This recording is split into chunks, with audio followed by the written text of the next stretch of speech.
Assalomu alaykum barchaga. Loy suv oldi o'rniga tomga penalonboz quyish jarayoni.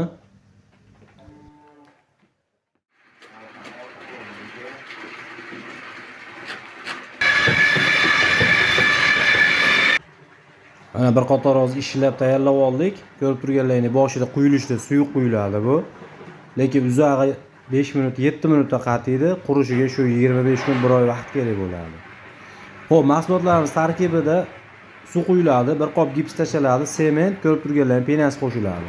Shularning aralashmasi bir boshdan quyilaveradi. Tagiga materialni yozib, bir gideta 3 metr, 4 metr joyida birinchi qo'yig'ini qilib yana olamiz.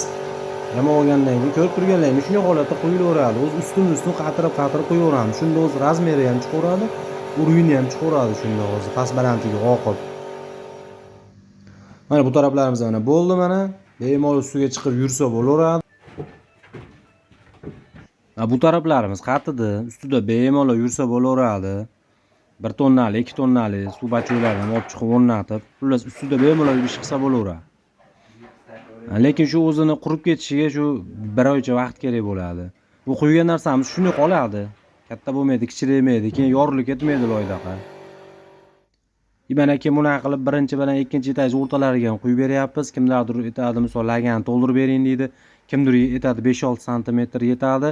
Shunaqa qilib quyib yuborsangiz ham foydasi katta, buni ham izolyatsiyani zo'r ushlab beradi. Kimga shunaqa xizmatlar kerak bo'lsa, shu ekranda nomerlarga telefon qilib zakaz qilaverasizlar. Xizmatimiz O'zbekiston bo'ylab. Rahmat, hammaga sog' bo'lasizlar.